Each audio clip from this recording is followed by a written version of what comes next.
A su imagen por Jen Wilkin, 10 maneras en las que Dios nos llama a reflejar su carácter. Capítulo 2. Dios, el más amoroso.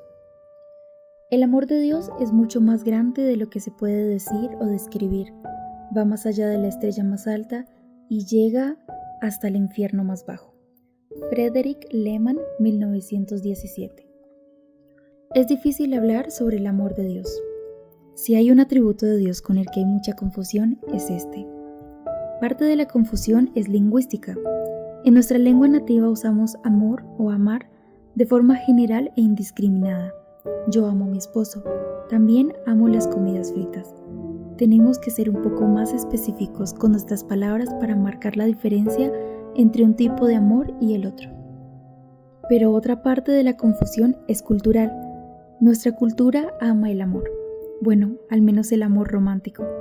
Mientras empiezo a escribir este capítulo, se acerca el día de San Valentín. Como era de esperarse, al buscar una película para viernes en la noche, nuestro servicio de streaming sugirió películas románticas. ¿Sabes cuál es el drama romántico más taquillero de todos los tiempos? Alcanzando casi los $700 millones. Es un relato corto sobre dos personajes llamados Jack y Rose, cuya historia de amor de 4 días se desarrolla en un crucero destinado al fracaso. Tal vez ya sabes cuál es. Pero la historia de amor más conmovedora que he escuchado recientemente no es la de Jack y Rose en el Titanic, sino la de Jack y Lucille Cannon en Dallas, Texas. En el 2016 celebraron su aniversario de bodas número 75 y su historia salió en el noticiero local. A sus 90 años están un poco encorvados, con el pelo gris y usando andadores para moverse en su pequeña casa, una que construyeron en 1941 con $3,500 y que ha sido su hogar desde entonces. Cuando el reportero les pregunta qué se necesita para hacer que un matrimonio dure tanto tiempo, Lucille menciona la amistad profunda que tenían y le da una respuesta filosófica: tienes que dar un poco. Jack la interrumpe y con una sonrisa irónica añade: tienes que dar bastante, con un falsete cómico. Dar bastante. Lucille no aguantó la risa. La historia de sus 75 años no es tan fascinante. Se conocieron en la iglesia, formaron una familia, envejecieron juntos y nunca han faltado a los tiempos de adoración de los domingos.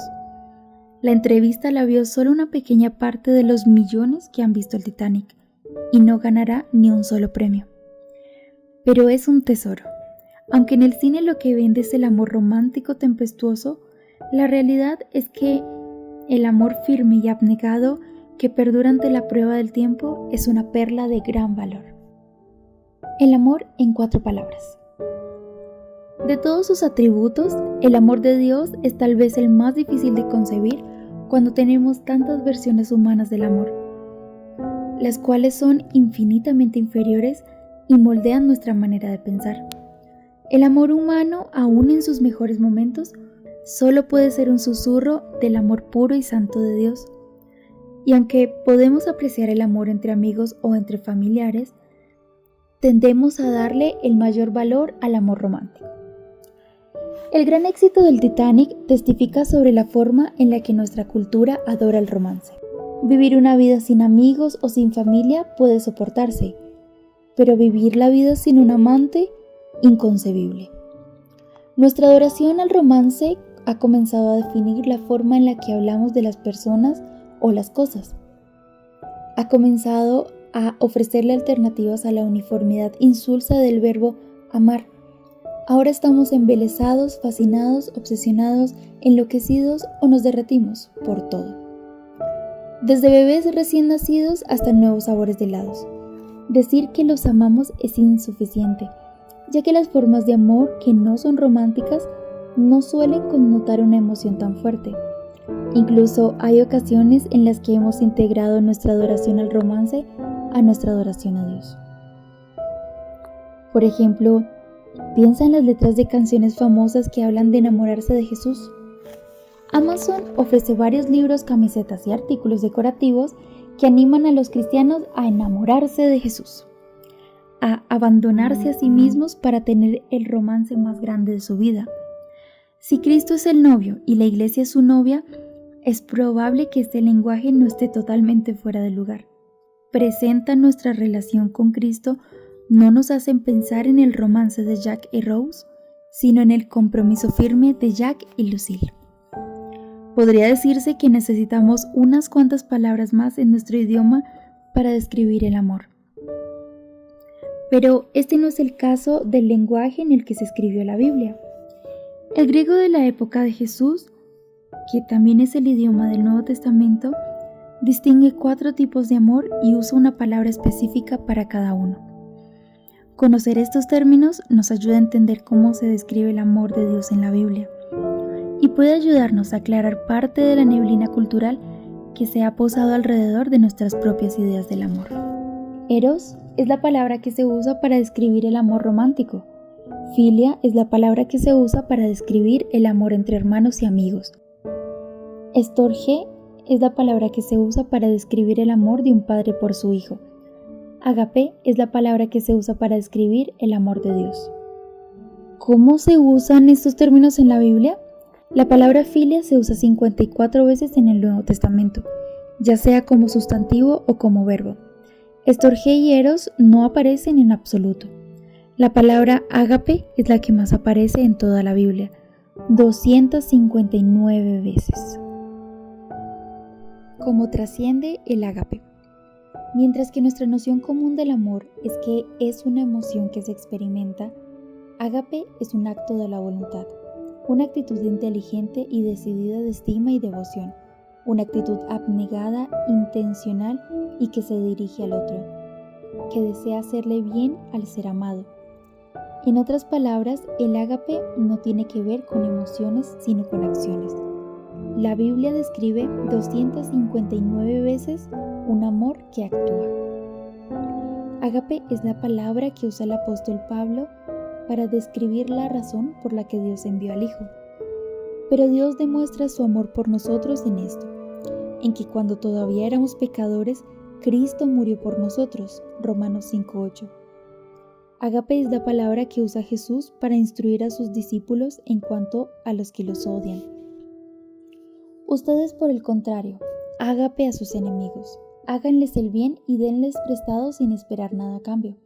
Así tendrán una gran recompensa y serán hijos del Altísimo, porque Él es bondadoso con los ingratos y malvados. Lucas 6:35.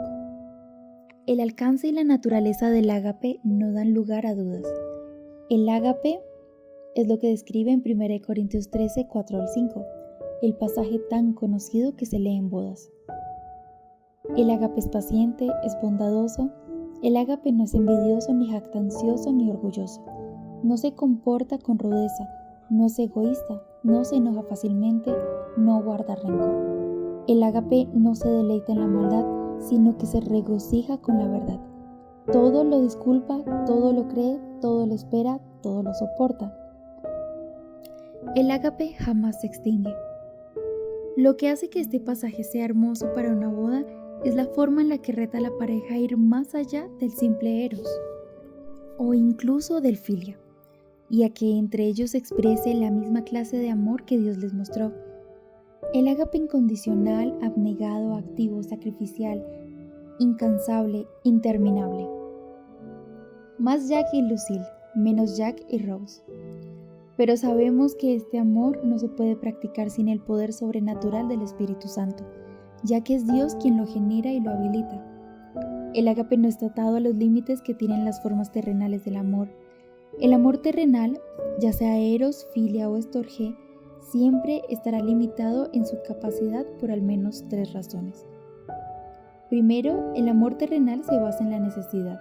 Los amantes necesitan intimidad, los amigos necesitan compañerismo, los familiares necesitan apoyo. Pero el ágape se ofrece sin ninguna necesidad. Lo ofrece aquel que disfruta de que Cristo haya cumplido su mayor necesidad y se origina en un Dios que no tiene necesidades. Cuando se trata del amor terrenal, entre más grande sea la necesidad que el amor debe satisfacer, más cuidadosos somos al darlo, porque hay un alto riesgo de ser rechazados. Pero ya que el ágape no está atado a la necesidad, se puede dar gratuita y generosamente sin temor alguno de que pueda ser una mala inversión. Segundo, el amor terrenal desea intensamente la reciprocidad. Lo ofrecemos pensando que tanto nos devolverán. Un amor terrenal que no recibe se marchita con el tiempo. Por el contrario, el ágape da sin ningún requisito de recibir algo a cambio. Ciertamente lo damos con la esperanza de que dé testimonio del ágape de Dios hacia los pecadores, pero lo extendemos aún si ese no es el resultado. Los amores eros, filia y storge conllevan la promesa de una conexión emocional compartida, pero el ágape no es así. Lo damos como una ofrenda unilateral, sin esperar nada a cambio. Finalmente, el amor terrenal calcula qué tan digno es lo que va a recibir. Escogemos a quien vamos a amar dependiendo de qué tan digno nos parezca. Dirigimos nuestro amor hacia la belleza, el poder, la riqueza, la inteligencia o la fortaleza física. Pero el ágape se concentra en quienes el mundo considera indignos. Mira a los pobres, a las personas con discapacidad, a los débiles, a los ciegos. El ágape va más allá y decide amar al que no es digno, aun cuando implique un gran costo personal. Se expresa de una forma más pura cuando lo damos a aquellos de quienes no podemos recibir nada. Cuando mostramos amor a aquellos que no pueden hacer nada por nosotros, reflejamos el amor de Dios que recibimos en Cristo. El ágape es un requisito para la santidad. El ágape es tanto la forma en que Dios nos ama como la forma en que debemos amarnos unos a otros. Ya hemos visto que la respuesta de la Biblia a la pregunta ¿cuál es la voluntad de Dios para mi vida? Es sé santo como Él es santo. Para los judíos de la época de Jesús, el mandato a ser santos se entendía como un llamado a una obediencia estricta a la letra de la ley. Pero Jesús corrigió esa idea señalando el principio impulsor detrás de la ley, el ágape. Uno de ellos, experto en la ley, le tendió una trampa con esta pregunta: Maestro, ¿cuál es el mandamiento más importante de la ley? Ama, agapao, al Señor tu Dios con todo tu corazón, con todo tu ser y con toda tu mente, le respondió Jesús. Este es el primero y más importante de los mandamientos. El segundo se parece a este. Ama, agapao, a tu prójimo como a ti mismo. De estos dos mandamientos dependen toda la ley y los profetas. Mateos 22, 35 al 40.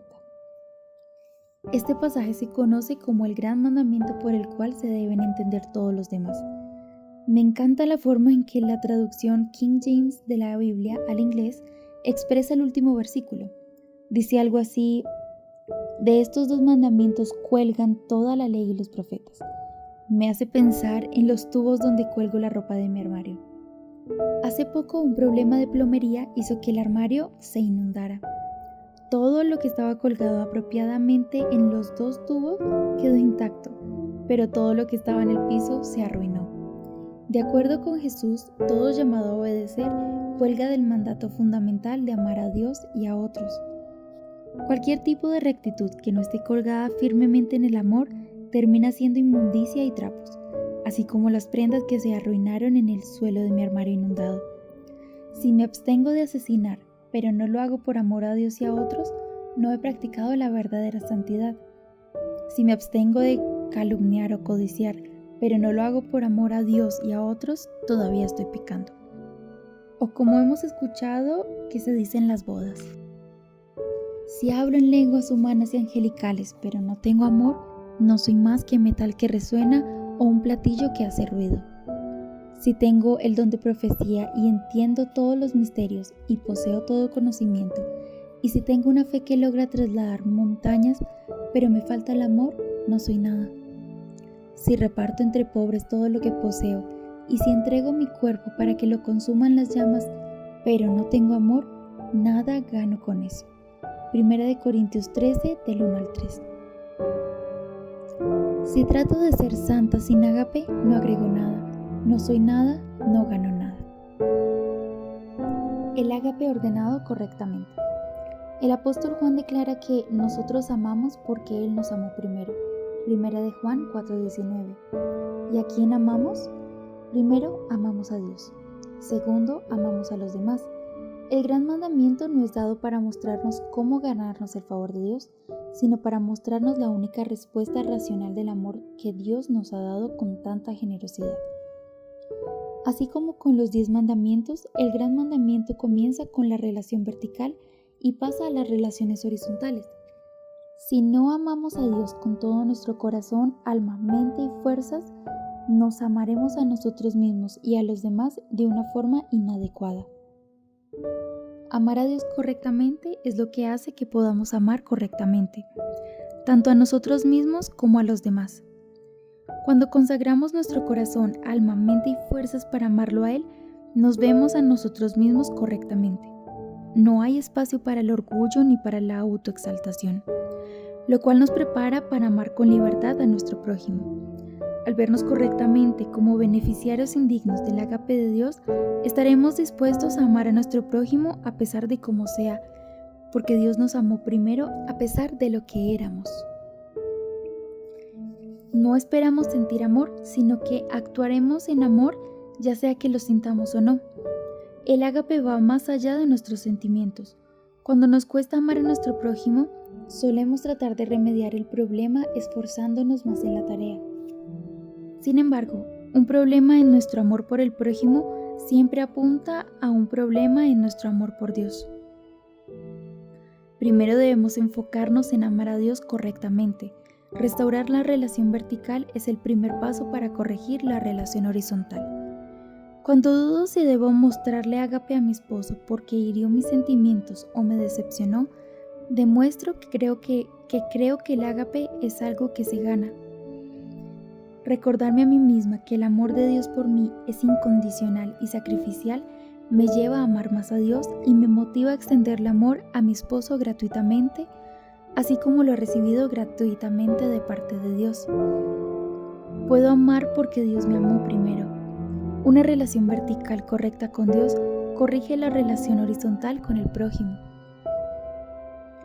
Tener una relación vertical correcta es emplear todo nuestro corazón, toda nuestra alma, toda nuestra mente y todas nuestras fuerzas, la totalidad de nuestro ser, en amar a Dios de una forma activa. Cualquier cosa que deseemos, la buscamos como para el Señor. Cualquier cosa que vayamos a hacer, nos la proponemos como para el Señor. Cualquier cosa que pensemos, la analizamos como para el Señor. Cualquier cosa que hagamos, trabajamos como para el Señor. A quien Dios ama por encima de todos los demás.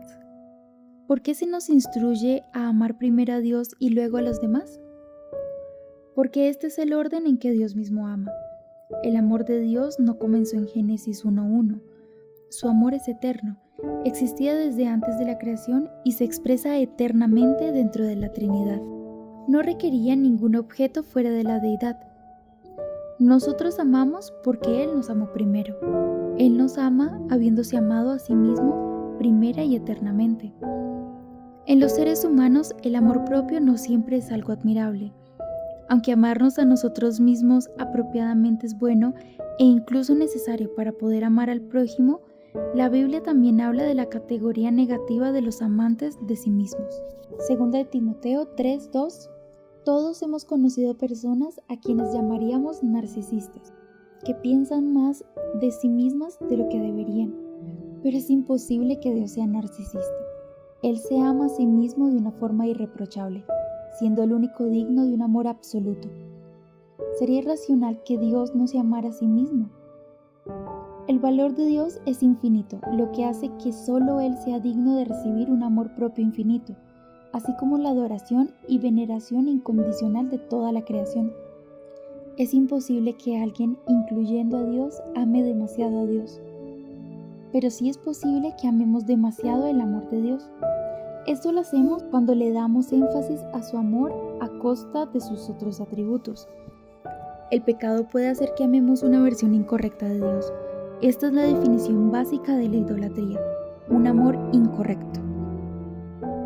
Irónicamente, una de las formas más comunes que toma nuestra idolatría es el amor incorrecto por el amor de Dios.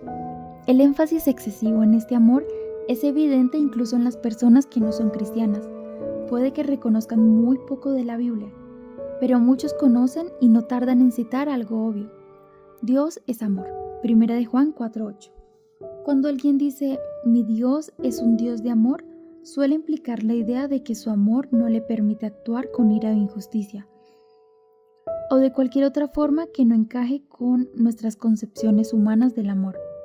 Pero el amor de Dios es santo e infinito, y eso significa que todo lo que Él hace es amoroso, aun cuando no lo percibamos así. Y su amor no solo se manifiesta en todo lo que hace, sino en todo lo que retiene o se abstiene de hacer. En la Escritura, cuando Dios actúa de formas que percibimos como faltas de amor, el problema no está en Él, sino en lo limitada que es nuestra perspectiva. Cuando soportamos dificultades o pérdidas, podemos ser tentados a cuestionar si Dios nos ama. Es por esto que la Biblia se asegura de recordarnos que la dificultad y la pérdida son algo que debemos esperar en esta vida. La dificultad y la pérdida son agentes de separación, pero nada nos puede separar del amor de Dios en Cristo. Su amor es alto, largo, ancho y profundo. Si fijamos nuestros ojos en ese amor, tal vez podamos comenzar a comprenderlo un poco, incluso en esta vida. Y mientras más lo comprendamos, más podremos ofrecerlo a nuestro prójimo. Amor sin límites. Cuando reconocemos que el amor que Dios nos ha dado no es simplemente una emoción, sino un acto de la voluntad, tenemos la obligación de reevaluar la forma en que amamos a otros, sobre todo nuestras categorías. Ya no podemos ubicar a las demás personas en las categorías de digno de amor e indigno de amor. Si el amor es un acto de voluntad que no es motivado por la necesidad, no mide cuánto lo merecen los demás y no requiere reciprocidad, entonces no existe una categoría de indigno de amor. Esto es lo que Jesús enseña en la parábola del buen samaritano. Cuando el intérprete de la ley trata de ajustar el significado del gran mandamiento al preguntar ¿quién es mi prójimo? Lucas 10:29, Jesús responde con una historia sobre un hombre que le demuestra amor al que es indigno. Por supuesto, es una historia sobre sí mismo y sobre cada uno de los que hemos sido rescatados por él. La parábola ilustra claramente que se trata de un rescate costoso que no fue solicitado y que se le concedió a un beneficiario que no lo merecía. Amar sin importar el costo. El gran costo del ágape es evidente en la cruz. Por tanto, los que deciden tomar su cruz deciden amar como Cristo amó, de una forma costosa. Cuando comenzamos a seguir a Cristo, decidimos amar a Dios aunque nos cueste, y siempre nos cuesta algo. Nuestro orgullo, nuestra comodidad, nuestra obstinación, nuestra autosuficiencia, algunas veces nos cuesta relaciones amistosas con la familia, nuestra expectativa de seguridad y muchas otras cosas. Pero al dejar todo de lado, comprendemos de una forma más profunda el amor de la persona a quien amamos. Encontramos cada vez más libertad y a medida que maduramos, decidimos amar a Dios sin importar lo que nos cueste. Cuando comenzamos a seguir a Cristo, decidimos amar a nuestro prójimo aunque nos cueste. Y siempre nos cuesta algo, nuestras preferencias, nuestro tiempo, nuestros recursos económicos, nuestros privilegios, nuestros estereotipos. Algunas veces nos cuesta nuestra popularidad, respeto y muchas otras cosas. Pero al dejar todo esto de lado, comprendemos de una forma más profunda el quebrantamiento de las personas a quienes amamos.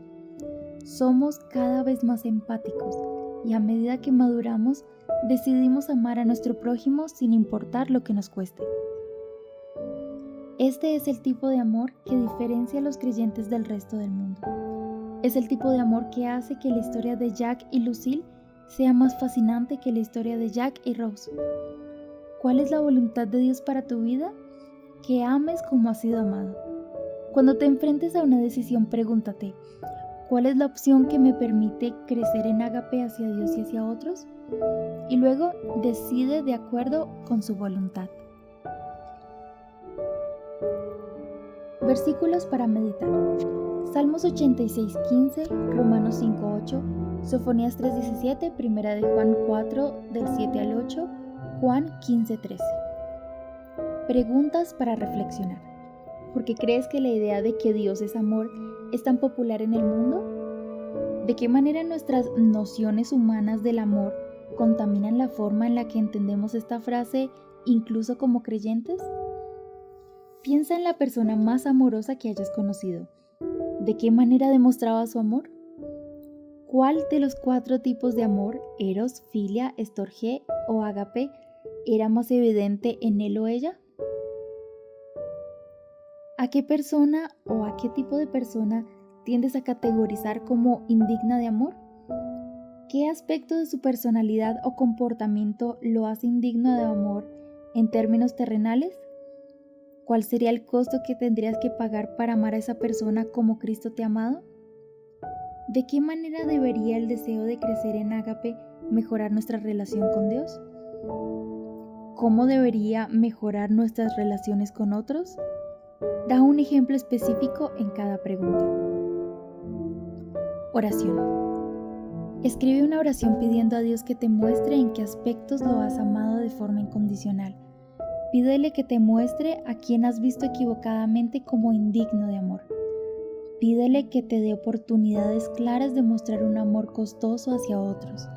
Dale gracias, porque su amor por ti es irrevocable e incondicional.